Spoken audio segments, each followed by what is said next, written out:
Thank you. Thank you.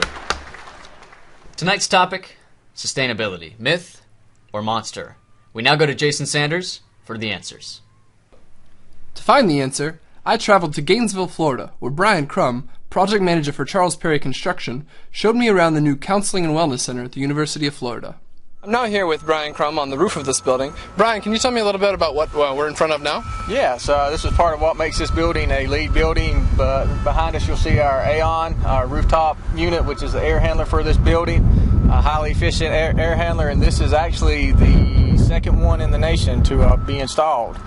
So we're going to give it a test run here soon and see how it works. But everything to this unit as far as the controls are wireless as well. And over here to your east, you'll see where we have the curbs for our solar panels. We actually have 3 solar panels going here, and what they'll do is they'll heat up the water. So we have solar panels for the water as well, which helps with our LEED accreditation, helps get us a LEED point. And other than that, as far as the rooftop, pretty much everything you see up here is kind of based on the traditional building, but the air handler and the curbs for the solar panels are definitely one of the attributes that makes this a LEED building. Why is the color green used for all this stuff anyway? In my opinion, can't give you a professional opinion on that, but I just have to say, I guess just because green to me means environmentally friendly. One last question. If sustainability had a mascot, what would it be? Gator. Gator? Gator. Excellent. So that's what the boss thinks. What about his minions? Now, we're hearing the term green tossed around all the time right now. Why do you think the color green is used for all this anyway? Saves you money. All right. Now, one last question. If sustainability had a mascot, what would it be? Probably the owl. You see the owl wanting to be saved. Now, you're hearing the term green tossed around all over the place these days. Why do you think the color green is used anyway? I just imagine to keep the place, the everything green. I don't know. Okay. If sustainability had a mascot, what do you think it would be? I have no clue. No clue? A gator. Intrigued, I found myself in the middle of downtown Gainesville, where I asked more Gainesvillians their thoughts on sustainability. Sir, could I ask you a couple of questions? Yeah. All right, what's your name for the camera? John. Okay. Now, John, you hear the term green tossed around a lot these days, and sustainable stuff, and green this, green that. Why do you think green is the color used for all this stuff anyway? I think because it's a friendly color. Okay. If sustainability were to have a mascot, what would it be? Probably like a bunny rabbit of some sort. Okay. I really like bunny rabbits. Why do you think green is the color used for all this stuff anyway? Because it's awesome. Because it's the color of a lettuce. People like fresh things, I guess. I don't know. It could be anything. What do you think? Because that's the color most closely associated with nature. If sustainability had a mascot, what would it be? Sustainability had a mascot. What would it be? Probably the Green Giant.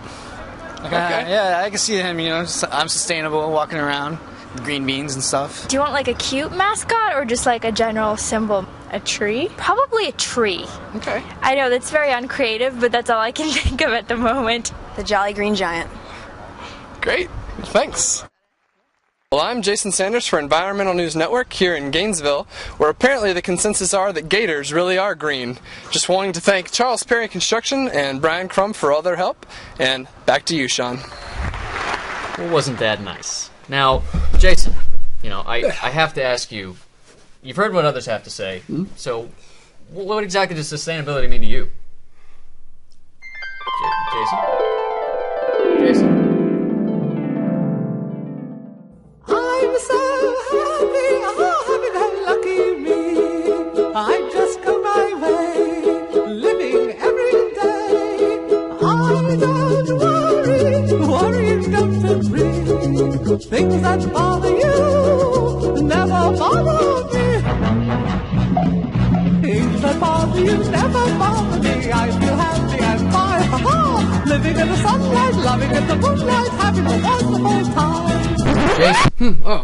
Yes, it's meeting the needs of current generations without compromising those of future ones. Right. Please welcome President Barack Obama.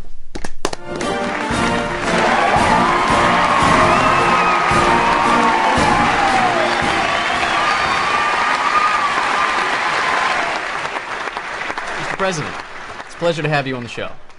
It is good to see you. Thanks a lot. Well, let's get right down to it. What do you think about all this green agenda stuff? I mean, it seems like the world's really looking for green solutions to solve their problems. People need to look at me. I'm the president. Isn't that a bit egocentric? So sue me. Okay. During your campaign, you seemed to make sustainability and climate change a priority. What is it like now within your cabinet, now that you're in office?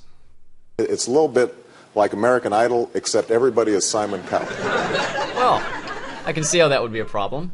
Now, on the topic of sustainable construction, there seems to be some concern about the true nature of cradle-to-cradle recycling methods. Where are these materials being recycled? And what are these companies really doing with it? Here's the dirty little secret. They shouldn't be putting it in their mattresses. President Obama, are you okay? Mr. President, as much of the world is investing resources to prevent climate change and save the environment, is there anything that you personally are investing in the green agenda? Billions and billions of dollars. Wow, I didn't realize you were such a wealthy man. Ultimately, all this stuff is my responsibility. Right. Now, some experts believe that catastrophic climate change can be prevented if CO2 levels are brought back down to the pre-1990 levels. This sounds like a major lifestyle change for millions of people. What do you think?